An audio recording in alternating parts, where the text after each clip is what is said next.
All right, welcome. This week on It's All Relational, we have a very exciting guest, the Chief Strategic Officer for AAMFT, Amanda Darnley. Thank you so much, Amanda, for joining us. No problem. Thanks for having me. Yeah. Now, Amanda, you are the Chief Strategic Officer, the CSO of AAMFT. So could you define a little more of what you do for AAMFT? Sure. So each year, AMFT identifies like strategic priorities that we have. They're Mm-hmm, based around the strategic plan, kind of what's going on with the profession, sort of outside of like the mm-hmm, normal day-to-day operations. mm-hmm. And those, because they vary, are historically have been hard to sort of staff because you're pulling people Right. off of things they typically do. So, starting this position a few years ago and really focusing on how we can pay attention to some of those Mm-hmm, sort of evolving areas of focus mm-hmm, really allows us to be more flexible. mm-hmm, So that's really what I do is I focus on some of mm-hmm, our like more broad ranging strategic initiatives, new business mm-hmm. development, try to Yeah. look at how we can capitalize on opportunities that present Mm-hmm. themselves. Yeah, totally. What brought you to this field? Because, a marriage and family therapy, somewhat of a niche, kind of Yeah. area. What brought you to Um, it? Yeah, so I started out working in advertising and marketing. That's what my Hmm. degree is in business Hmm. management and marketing. And so I worked with a bunch of different types of companies, profit, Hmm. for-profit, nonprofit, Right. governmental organizations, that kind of thing. And I always loved kind of working in the nonprofit space. Hmm. Hmm. It's this idea that you can do mission-driven work, but also take the best parts of for-profit businesses or the way that the government works and kind of be able to use those strategies in different ways. So I crossed over from agency work. I worked for voluntary health organizations. I working more in like the direct healthcare space Yeah. for a number of years, and then I joined AMFT about 10 years ago. Nice. Um, 12 years ago. Wow, gosh, time flies. Hey, I know. Um, yeah, so came up in the communications and marketing, did some Hmm. program development, Yeah. really kind of working on new business, and then transitioned into this role. Yeah. Wonderful. So the last 12 years been very exciting, right? In the Yeah, lots of field of, changes. health and certainly in the MFT, profession. So what's like your favorite win that you've had for AAMFT? Gosh, there's been a lot. I really recently, I don't know if you heard, but this summer we were awarded 3 ASAE awards for Mm. programs we've worked on over the last few years. And I think I'll Mm. try to talk about some of them here, but a lot of them Yeah. are strategic programs that Hmm. we've invested in and really tried to look at Hmm. how we can touch the various elements of Sure. sort of the mental health space. Right. So that was a really big win for us, and Yeah, I absolutely. kinda loved it because I joke ASA is a very, like it's the for those that don't know, it's the Association for Association Right. Executives, so it's sort It's of like basically the our Oscars, it is, it's like our of professional yes, peers, so to yes, have us, yeah. recognized for these 3 Hmm. awards that all, like, Yeah. talked about how the work that we're doing impacts Hmm. society and communities at Right. large, Right. was really powerful, and I think it was a great recognition for all the work that, Yeah. all the members are doing to make a difference. Totally. Totally. Now, at WAMFT, we're an independent affiliate of AAMFT. And so we kind of work together Yep. and try to collaborate to, help our local members, obviously in our geographic, interest group. Yep. So I wonder for you, when you're as the chief strategic officer, how do you consider independent affiliates in your work? What role do we play in the work that you are planning and executing? Yeah, it's hugely important. I think a Hmm. lot of the success that we have is being able to connect with MFTs that can do the work on the ground, Hmm. particularly in like the advocacy space. Yeah. One of the programs I work a lot on is our MFT portability effort, looking Mm. to kind of Yeah. create these pathways Right. to treat access to care. Yeah. And we work with all sorts of groups. So we work with independent affiliates and geographic networks that are affiliated with AMFT, but we also tap into independent groups that exist in states. We tap into university programs that work with MFTs Hmm. because this really is like a collective effort. You have Hmm. to kind of gather the voices of the people Right. that are impacted or that are living the exact Hmm. kind of story that we have to Yeah. tell to the legislature to Right. understand why we're trying to make these changes. So, Right.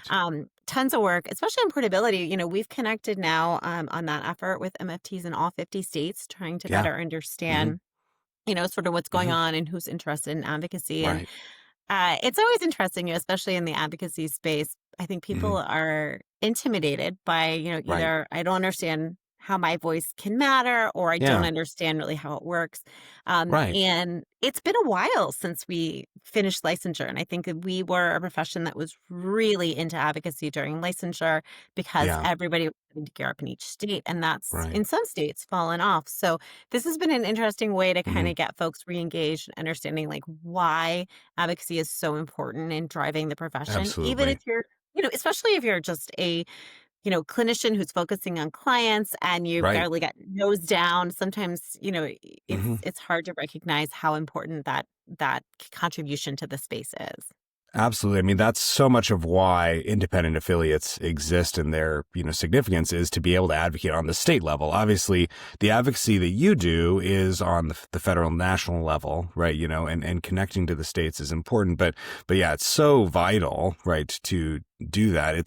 It's hard to quantify, I'd imagine for you and certainly for us, like how the level of risk, right, that our profession is in. But we do need to kind of stand together, right? And certainly we're stronger together, Yeah, right? it's one of those things back, those MFTs that have been around a little longer might remember Hmm. there was the Texas Medical Association lawsuit that went on Mm. for, gosh, I think it was like 8 or 9 years with the Hmm. MFT profession down in Texas.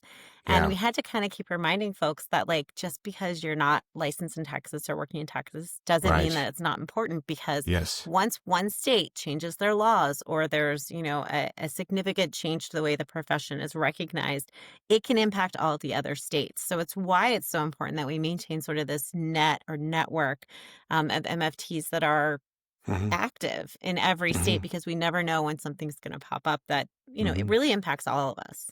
Absolutely. Absolutely. So with, what you do for AAMFT, one of the things that is important is the family team and advocacy, work. Can you talk more about that and how people that are involved in the independent affiliates like us can help? Yeah, so Family Team is our grassroots advocacy network. It's Hmm. free to join. It's actually free to join even if you're not an AMFT member, if you're just an Mm. MFT that wants to stay Hmm. Yeah. interested in advocacy.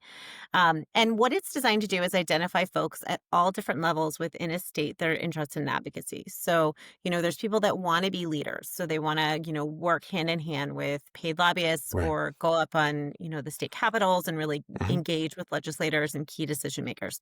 But then Right. there's folks that are like, I just want to stay informed. I don't have a bunch of Hmm. time to do this. Yeah. But if something comes up where, I need to hit send on an email to my Yeah. local reps or, I need Right. to make a phone call, I'm Hmm. able to do that. And then I would say there's even like maybe a layer that's a little underneath of that of people that just say, hey, I just kind of want to know what's going on so that I Hmm. have sort of a flavor of it. Yeah. And so the nice thing about Family Team is there's space for everyone. Hmm. They send out a monthly e-newsletter that highlights things that are going on in the advocacy space Right. at all Hmm. levels. They talk about successes in states, Hmm. difficulties that might be coming down the pike, which is important Right. if you're in a different state. Hmm. So I really recommend anybody that has really any kind of interest in Right. what's going to happen with the profession to Hmm. sign up. You can sign up. It's like I said, it's just an easy form. It's at Right. Hmm. amft.org/family team. Get involved. I think Yeah. there's about 3,500 people that are signed up now. And, it sounds like a lot, but it's never enough, especially when you Yeah. have something Right. come happen and you have to mobilize. So Totally. Yeah. yeah, I, big I know that recommend. now is such a time of so much uncertainty for people, right?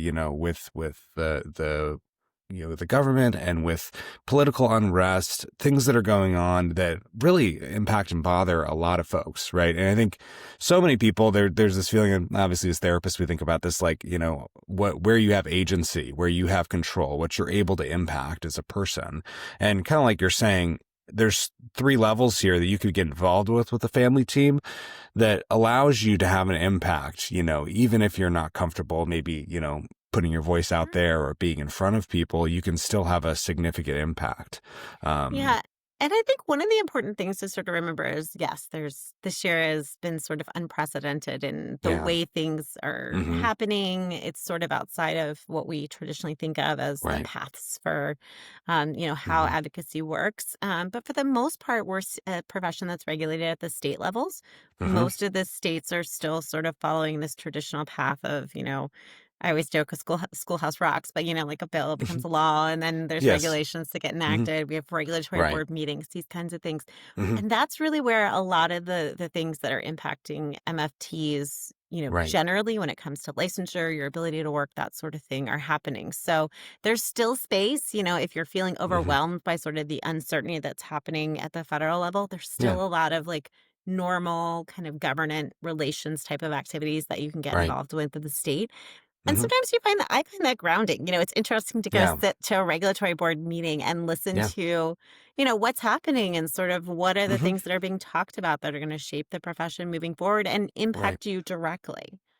Absolutely. I mean, this is why, again, we have these professional organizations, right, to kind of get together and be able to advocate on our behalf politically. And, we have in Washington, we have a month, kind of hill march is what we call it, marching on our capital and trying to kind of, generate interest and excitement, enthusiasm about advocacy work. And next year, we're going to host the annual conference for Washington in our state capital to connect with lawmakers as well, because it's just a really important part of what we do as an independent affiliate organization. And obviously on the bigger level, the federal level, there's this family team and advocacy work that AAMFT is doing. So that's exciting. And that's a good call to Yeah. action, I think, for anybody.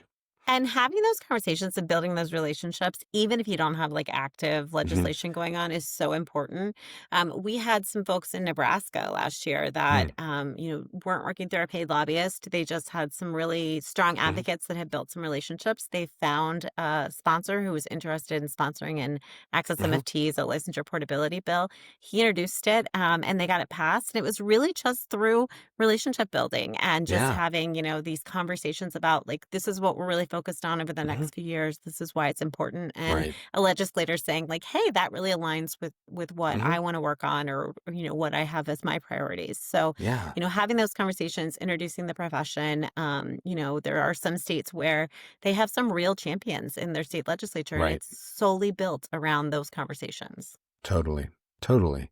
Now you were referencing something earlier too that obviously is really important for independent affiliates like us and for just anyone that's entering the field, something that everyone is talking about with the change in technology, portability, right? Yep. What do Big we do? What differences. are we doing about portability, right? So I Sure. wonder if you could, just let's starting from the ground level here, Sure. define how you approach portability and what your thoughts are about it. Absolutely. So AMFT started looking at licensure portability back Hmm. in 2018. The board Hmm. actually adopted a model of portability that said essentially like a lot of the extra checks that are being done Yeah. for those that are already licensed aren't necessary. And in Hmm. some ways, they're unintentionally excluding people that are really experienced, Yeah. that are qualified, that are, would be great candidates, simply based on kind of how these outdated regulations are written. So it Right. was something we were already like looking at tackling. And then obviously COVID hit. And that Yes. really created this huge shift in the profession. So when Yes. you look at the data pre-COVID, we had about 4% of MFTs that were practicing online exclusively, Hmm. or were practicing online really at all at that point. It Right. was, Hmm. if you recall it, we had some of our folks that worked in telehealth joking that they would present at the conference and that a lot of people would Hmm. come to their session, but they felt like they were coming like they were coming to the zoo, like, hey, we want to Yeah. see how these wild animals are Yeah. like Right. Right. interacting, but it's Now we're not all our wild thing. animals. Yeah. Yeah, Yeah. so then Yeah. COVID hits, and Yeah. post-COVID, when we do these, workforce studies, it's showing Hmm. us that it's kind of the Right. opposite. It's only about 4% that, have said we're gonna go back to doing, Right. solely in person. Hmm. So it Hmm. really changed the game. The profession was also, at, like, sort of a developmental stage anyway, where Hmm. you were starting to see an increase in specialization. Right. And that's true of just a natural kind of growth curve of Yeah. where a profession goes. So you had these two things kind of simultaneously hit. And it really puts pressure on portability because you have all of a Mhm. sudden people who, Right. are specializing. They want to be able to access those Mhm. populations or work on those clinical Right. issues. And they may not always be in driving distance. So Mhm. telehealth opens Mhm. these doors. We also have, by the nature of being people who focus on Mhm. working with couples and families, you're a lot more likely to run into folks that are, working across state borders, or they Mhm. may be like Right. a family that's gone through a divorce and are living across the state Absolutely. border. Right. So Mhm. it's much more pressing for us. And, there's other professions, mental health professions that have started to look or executing compacts. Mhm. Yes. Compacts, yeah, and compacts aren't really a thing that works for MFTs because of where you all are geographically located. Over Mm. 50% of MFTs live in states where they don't support compacts of any kind, not just mental health. Mm. And you have to live in a state to be able to participate in a compact. And sometimes that gets a little lost on folks. So we had to go back to like, how can we make this happen in a different way that works for our profession? Mhm. And so what you see is the Access MFTs model law that we've proposed and Mhm. passed in a number of states. And what Mhm. it says is that you should be able to take your license in good standing from one state Mhm. and use that as your verification to Right. obtain a license in another state. Mhm. You Mhm. shouldn't need to go back and find supervisors that may have retired years ago to sign Sure. off. Right. You shouldn't have to produce course syllabi to say, Right. this is Mhm. where I, what class I took 10 years ago, Right. 20 years Mhm. ago. Mhm. And that should be enough. And it should Mhm. streamline the process and really make sure that, we're meeting the Mhm. needs for access to care in communities, but Sure. also respecting that you've already gone through the process of having your Right. license verified. Mhm. Mhm. So we've been fortunate. We've run it in two legislative sessions now. Mhm. Yeah. The bill has passed in a number of states, being enacted in quite a few, and we're seeing some great Mhm. early data returns. Sure. Virginia, I think, is our first state. It got Mhm. enacted in July of Yeah. 2024. I Um, can attest to I just got licensed in Virginia. did So you? it And was it it it was, takes just a few days, it right? was very easy. It was very Yep. easy to do. I think the challenge for people, right, that I talk to, therapists are like, all right, well, it's great that it's easy, but it still is expensive, right? It If is I'm still. wanting to get licensed, if I have a case where someone is in Wyoming, right, and it's very close geographically, but, because of the rules, I can't do it. It maybe doesn't make business sense for me to, pay to get licensed in all of these different states. And I think that's still the Yeah. challenge, right? Well, and I think the truth of the matter is that it sounds really exciting to say I'm licensed in a bunch of different states, Right. Right. but that's not really always feasible from a business sense. You have to remember that you Exactly. have Yeah. to stay up to date on the regulations in those Hmm. states. If Yes. there's continuing education requirements, you have to Yeah. keep up with those. Hmm. So most people, when we actually like talk to them, wanted to be licensed in like two additional states on Sure. average. Right. Hmm. Um, the other thing I think that sometimes folks don't always understand is that they hear about like compacts and they think, Hmm. okay, well, I'm going to pay a fee and then I'm going to be licensed in 50 states. And that's not really the way that most of the compacts are set up that are professions of our size. So when you look, for example, like the counseling compact, Hmm. there's actually, you get charged for each state that you want to Hmm. join. Each state sets their own fees. So in some cases, the fees are comparable to what you would pay to just get licensed within that state. And Hmm. you also pay an administrative fee for each state that you add to the Hmm. counseling compact. So they start Hmm. to add up. They Right. also align with when you're doing your renewals. So it's kind of costly to all of a sudden say, I'm only have a Sure. 6-month license Yeah. or that kind of thing. Right. So, there's pros and cons to every model. I think Yeah. the nice thing about ours is that it doesn't rely on a third party entity. It Hmm. really just is the traditional regulatory board. So what you see like Hmm. with Virginia as they Yeah. enacted it, the applications were updated, it's up and Yes. running. Hmm. And I Hmm. think that's sort of we've got these hurdles up front of like, we have to update the regs, but once it's Yeah. done, it's done. Right. And it, Right. it works in existing pathways. So, we're Yeah. really excited. We think it's going to be a game changer in states that, Hmm. pass it. And Yeah. we're tackling some states that historically, like Virginia, have been really, really Hmm. hard for MFTs. So it's Sure. also, has the Right. secondary effect of really increasing the amount of Hmm. MFTs in a state and Yeah. increasing the voice that MFTs have. So we start to Right. see ripple effects of like Hmm. being included in state programs, having Yeah. voice, having table. And that all goes to help grow the profession, which is really important as Yeah. well. Right. Absolutely. Yeah. And like, the state, getting all of the states involved in this, like you're trying to Mhm. do, I think it's an exciting kind of strategic initiative, obviously, for y'all. I know being in Washington, it's kind of a unique state where we have Seattle, right, which is an area where you can charge a significant amount, one of the top markets, for therapists in the country. So there's usually for folks in Washington, not a huge, incentive to be licensed in other states, but it is important, I think, broadly for the profession for folks, especially more rural areas, right, to be able to be licensed in other areas.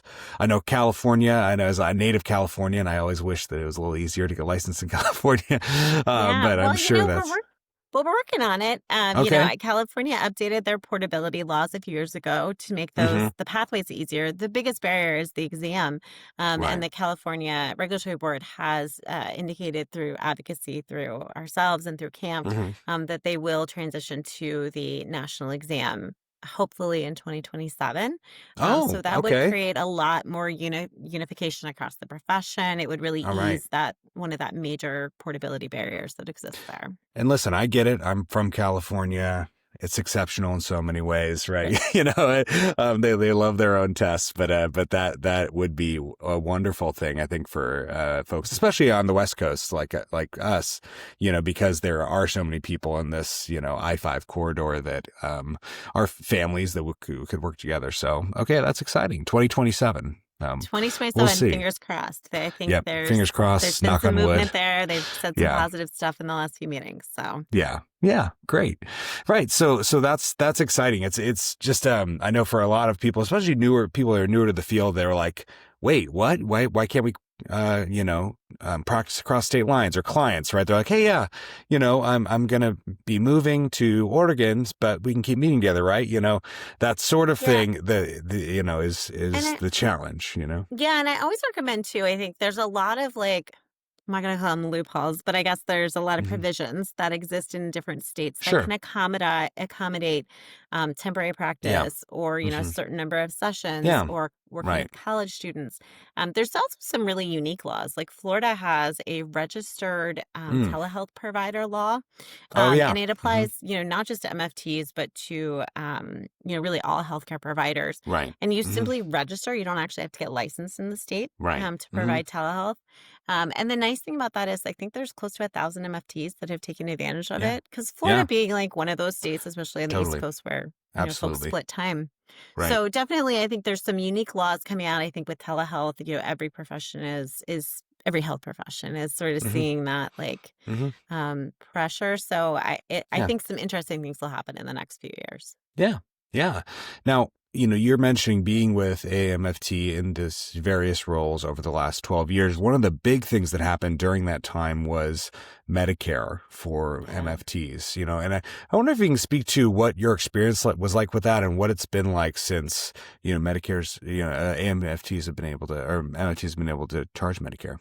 Yeah, it's interesting. So I came on board in 2013, Hmm. and Hmm. obviously Medicare is a fight that the MFT has Hmm. been fighting for 30 years. So Yes. I don't want to say that I came on being like, oh, that's never really going to happen, because it passed in the House sometimes, it passed in the Senate sometimes. There was Sure. always like Right. a little bit of momentum. Hmm. But I think, when we got that final week where it looked like it Hmm. really was going to happen, Yeah. it was one of those things where like, oh, like nobody say anything that jinxes it, because this is, Yeah. everyone's been working so hard for it. Right. Um, Right. it's a huge win. And I think sometimes people don't always grasp that, it's a huge win for MFTs to be able to provide care. Hmm. It's a broad ranging program. There's Yeah. over, 67 Hmm. million Americans that participate, half of which are on this Medicare Part B part. Yeah.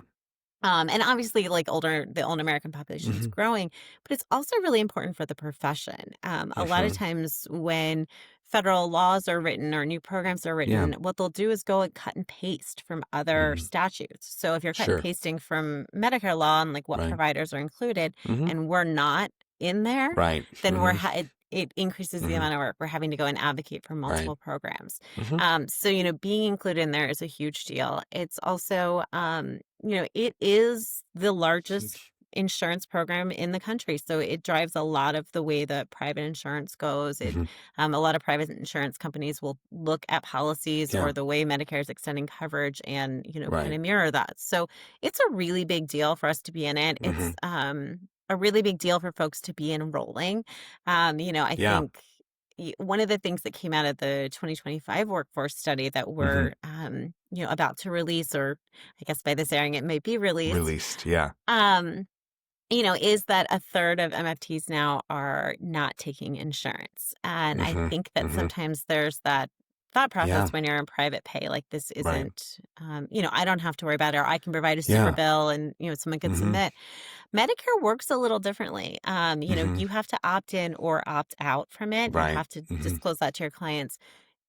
If you knowingly have a client who's 65 and older and they want to Hmm. submit for reimbursement, Right. you Right. have to be listed as a Medicare provider. You Right. can't Hmm. just, not be. So, I do encourage folks, everyone gets older as much as we fight it. So you may have clients now that aren't qualifying for Yes. Medicare, but will in the next few years. So it's Hmm. worth it to, do the paperwork, enroll, and Absolutely. Right. just it Hmm. doesn't mean you have to offer Medicare, to your clients or say that you're going to Totally. file for Right. reimbursement, but Hmm. it does, have benefits to being a registered provider. Right. It is,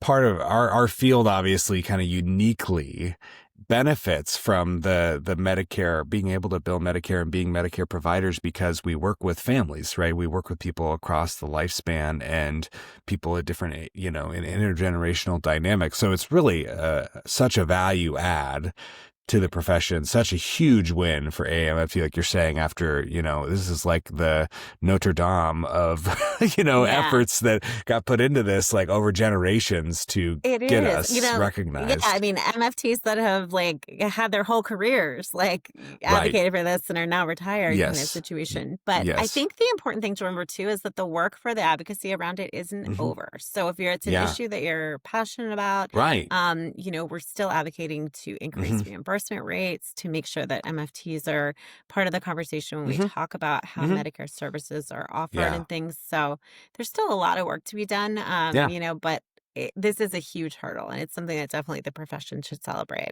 Yeah, absolutely. And participate in, right? Yeah, That's the big thing now. yeah. So you're talking a lot about this 2025 workforce studies. So could you tell us more about these workforce studies that you do and how Sure. often they happen? Sure.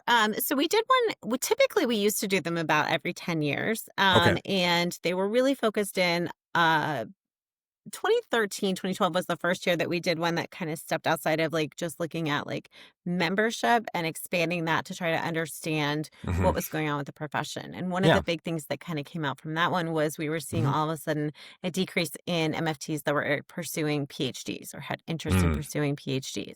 Right. And obviously that starts to be a bit of a red flag, because then who's doing the research around systemic Right. therapy? Right. And what does that mean for the profession moving Hmm. forward? There's always folks that say like, well, we don't know if MFT is really a separate discipline. So Hmm. having Hmm. that research and having that, that sort of very, very important clinical Hmm. backbone is part Hmm. of what defines the profession. Right. So that's when we started to say we needed to look at things a little deeper. And obviously, like we talked about with the technology shifts, like Yeah. the Right. need sort of compounds itself.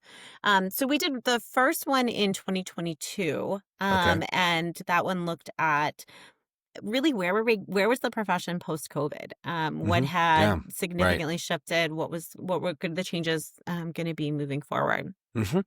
We conducted a follow up one this year, really to say, in 2022, we were asking a lot of like, where do you plan to be with your work? Hmm. What do you think Yeah. you're going to do? And now we Right. need to see sort of, when the rubber hit the road, what really has borne itself out. We also needed to look at what were the challenges Hmm. that were most impacting MFTs. We have Yeah. gotten into Medicare, we've started to tackle Hmm. portability, but obviously those aren't the only, Right. impacts that we need to Challenges. focus Yeah. on. Right. Sure. So a lot of what this study did, and it's actually two reports Okay. that we're releasing. The first one looks at really the who, the what, the where, the why. Hmm. Who are MFTs working with? What Hmm. spaces are they working in? Yeah. What are you seeing? Client population shifts, Right. that sort of thing. Hmm. So that's really in Hmm. the first report. The second report really looks at these foundational issues of like, Hmm. what are Hmm. the challenges MFTs are experiencing in the systems? What are the strains that have Yeah. come about post COVID? Right. What are sort of the breaking points that are really impacting the Right. profession that we need Hmm. to address? And what you'll see woven in throughout that report is AMFT's sort of strategic way that we plan on, we're proposing addressing these challenges or things that Mm. we're doing to try to, Right. better understand them. We obviously can't change everything. As you Of course. know, Yeah. Hmm. this year has taught us that there are Yeah. a lot of curveballs out there that we're going to be dodging and whatnot. Yes. Right. But I think having a solid plan, understanding the data that is driving sort of what's Hmm. happening in the profession, and being able to give that voice is important Right. when we talk about like working with legislators, working with policy providers, working with insurance companies. They want to see the numbers. And so we're Hmm. providing a way Hmm. to be able to do that. Right, right. So you're referencing some of the data that's come out of that. Like you're saying, only a third of, um, marriage family therapists are working with private insurance. That's Who know a third are not taking insurance. a third or not. Okay, a Yes. third are Yeah, not yeah. taking insurance. What are some of the other notable findings in this workforce study? Yeah, we're still seeing sort of this PhD interest in PhD Mm, decline. yeah, The right. shift that we are seeing though this year is that there are more people that are interested in it. So that's Okay. encouraging. Yeah. I think the biggest question that people had was we really don't know what the value add is. We are Hmm. still a profession that is, Yeah. over 50% are individual private Right. practitioners, Hmm. delivering Yep. services. So, I think that disconnect or maybe not seeing that Yeah. connection is a big one. Some of the other data that was a significant shift from 2022 is MFTs looking for clients. When we asked in Mm, 2022 across the spectrum of age, experience, workplace setting, yeah. everybody Right. was working more hours than they wanted to be. Hmm. And that Hmm. has shifted somewhat. We have Right. about 20% that say that they're interested in adding new clients or Hmm. actively adding new Hmm. clients. Yeah. Um, Hmm. so I think that kind of matches where we've started to go with the Right. specialization and that sort of thing. But Hmm. that was a pretty significant shift. The other big one that we noticed is, um, that in the student population, there's much higher interest in coming out and working for like a group practice or an Yeah. agency than there Right. were 5 years ago. So Right. not Yeah. interested as much in making that jump to individual private Individual. practice. Yeah. Hmm. Yeah. Hmm. And Yeah. again, I think that kind of aligns with where we are with the economy and that Certainly. sort of thing. But Yeah. Hmm. it creates a big shift in the profession. We have to be able Right. to Hmm. find those jobs, or we have to turn to like our individual private practitioners that have always been on the Right. bubble and say, like, this might be your time to Hmm. say if you want to expand to, a group Yeah. practice or adding additional practitioners, like this is Right. sort of the window maybe to do Right. that. Totally. I know that's become a lot more accessible for people with telehealth and virtual health, not requiring you to have a whole suite of offices, right, to have a team of therapists that you're working with. So, I can see how there's opportunity there, obviously, for people that are kind of current practitioners and then interest in that, from Yeah, for sure. students. So some trends, in terms of people looking for clients and also folks wanting to work more in group practices or in agency settings.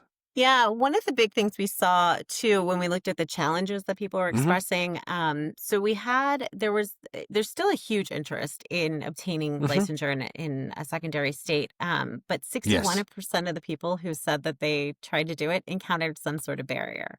So, Yeah. it's Hmm. not imagined. I think sometimes when we talk to regulatory boards, they're like, we're not asking a lot. We're not, we have a Yeah. checklist. It's fairly Sure. easy, but not understanding that like there are Hmm. these Yeah. these circumstances that evolve when you start to ask these questions Totally. that people Yeah. can't get Hmm. out of this loop, or can't Right. get licensed. So Hmm. that was interesting, and I think that that's a shocking data point sometimes when we offer that to state leaders that say, "Oh Yeah. wow, I didn't really realize that." Right. Right. How challenging it might be actually when you're Yeah, working outside of your state that you're used to, things that you're familiar yeah. with. So obviously you're the chief strategic officer. So you're the visionary. You're thinking about the Oh future gosh, here for I mean, AAMFT. Where would you like AAMFT and the profession to be in 2030? Yeah, I mean, I think in 2030 we want to have sort of open doors where people, can Hmm. work where they want to work. I Hmm. think that's going to be vitally important. I think I'd like to see more MFTs working in different spaces. So Hmm. working in other systems or having Yeah. key vital roles in these other systems, because Yeah. I think the knowledge that Hmm. MFTs are trained in could be so vital in Hmm. some of these, even state Yeah. community-based organizations and things like Right. that. I'd like for more people to know about MFTs. One of the big Yeah. findings that came out of that 2022 study is that we've significantly shrunk the gap to between undergraduate Hmm. and when people enter master's programs. Previously the profession had been a lot of like second career or folks Right. working, Hmm. for a few Yeah. years and then coming back. Hmm. And that's changed. It's very, very almost like going from undergraduate straight to master's programs. Yeah.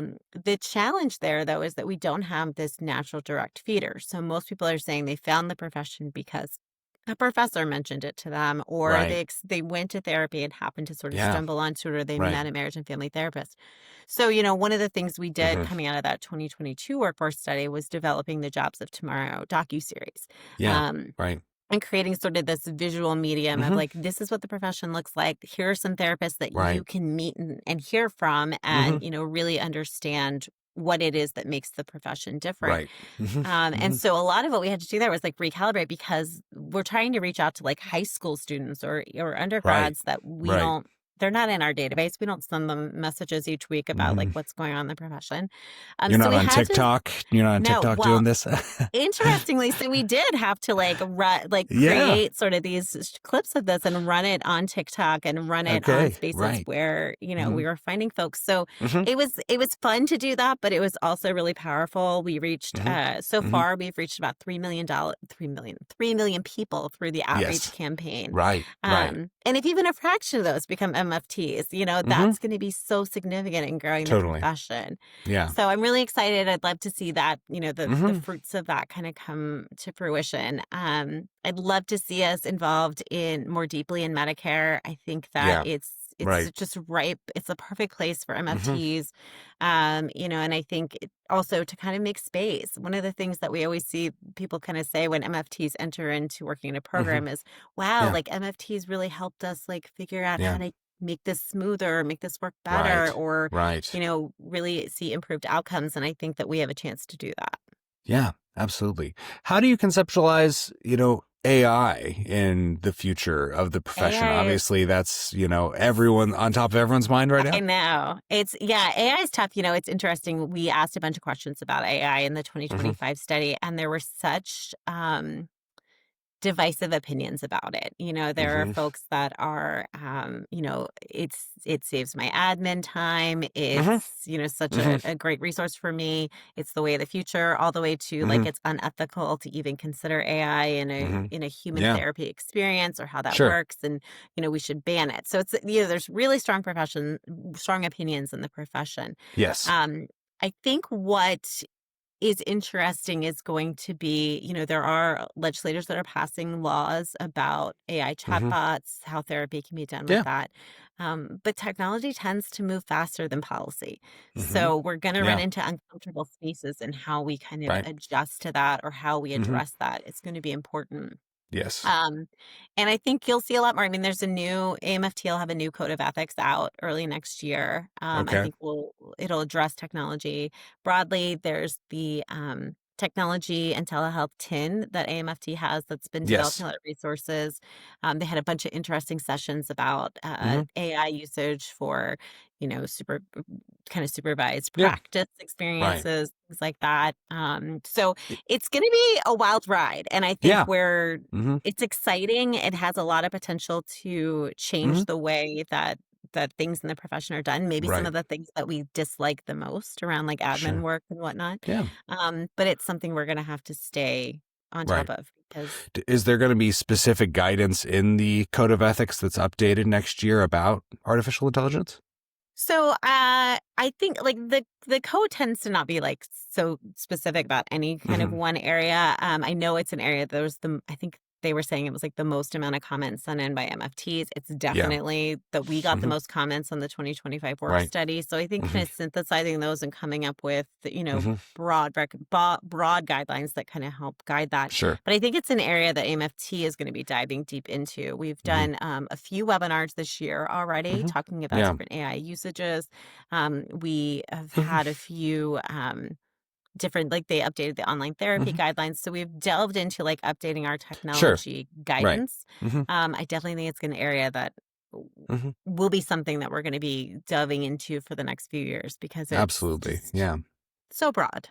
Well, and like you're saying, and this is kind of what we're talking about with portability too, technology moves faster than policy, right? It totally So, does. with something like this, right, we, as much as we might not be happy with it or comfortable with it, there's things that are outside of our control, right? So kind of getting back to that theme of agency, figuring out Yeah. where we have And control, what we can And, do. even when you say, like, we had these divisive opinions that kind of came out in the Hmm. survey, when we asked people what they thought, if they thought AI would have room in their practice in the next 5 years, 85% said yes. So it Hmm. is sort of viewed as Yeah, inevitable. So I think it's sure. more like, how are we going to use it to our advantage and Yeah. make sure it's not getting in our way? I mean, I think people felt similarly about electronic health records, 10, Mhm. 15 years ago, right? There's things that have come into the field and technologies that have been actually really transformational and positive. But like anything, we want to be cautious and aware of risks and, approach that with a ethical, approach towards our Yeah. clients. So can appreciate that. So a lot of things you're kind of there's a proverb, maybe we live in interesting times, right? Yes, And, yeah, but I mean, I would say like we've been living in them. I yes. mean, Hmm. Hmm. we've adjusted well. I think the Yeah. profession has actually, Hmm. COVID alone for all of its horrible, horrible things, Yeah. one silver lining is it probably moved the profession forward 15 Mm. years over the Hmm. course of Hmm. 3. Yeah. So I mean, I think there's some opportunity there, Yeah. and Hmm. I think it'll be great to sort of see where that goes. Yeah. So what's your like quick elevator pitch here for why, an MFT, a licensed marriage and family therapist, should be involved in AAMFT or WAMFT? Yes. So I argue all the time. I've done an interview like 3 different times talking about the importance of associations. So Hmm. like Hmm. I'm very passionate about it at this point. Yes. Hmm. Associations do the work that Hmm. allows practitioners to put their heads down and focus on Yeah. clients. Hmm. And Hmm. I think that that's so often lost because if Right. individual people had to try to drive this profession Hmm. forward by Hmm. going up on the state capitol or, getting in fights with regulatory boards Hmm. about policies and procedures that are prohibitive, Hmm. that's all they would do. Yeah. And I think that that sometimes gets lost. Associations provide the connection point for Hmm. professions, particularly professions like ours, where there are Hmm. so many solo practitioners that are sort of Right. operating on their own or operating in Yeah. the landscape of Hmm. other mental health professionals that aren't quite Yeah. the same. So it provides that connection point. It drives sort of where the profession is going. It helps these conversations because I think the Yeah. more that we talk about things that we don't agree with Hmm. necessarily, Yeah. it helps to build this understanding, this consensus of where we need to go. So, I think that associations are powerful Yeah. and all of that comes from their members. So, I Yeah. mean, I think the best thing you can do is Right. sign up to be a part of it, even if you don't agree with all of it, because Yeah. there's space for Hmm. everybody's voice there. Yeah. Yeah. So I'm a big proponent of it. Absolutely, absolutely. And as are we, obviously, here at It's All Relational and with Washington Association of Marriage Family Therapists. And our connection to y'all is the sort of mothership, right? Yeah. Of our profession federally is really significant. So I hope that continues to grow and strengthen here in the years to come. Yeah, it's been great. I've worked with, several decades of leadership at Hmm. WAMP. You guys Hmm. are a passionate group, and I think you Yeah. do great work. And, it also helps to serve as a model for what's going on in some of our other states. They can look to you all and see some things that work. So Yeah. thank you for all that you guys Absolutely. do. Yeah. Well, thank you so much for joining us today, Amanda, and we will look forward to collaborating more in the future. It sounds like, people that are interested should sign up for the family team, Yeah. enroll in Medicare, and look into portability, because there's a lot of options, a lot of resources on the AAMFT website. Yeah. Sounds great. Thank you so much for having me.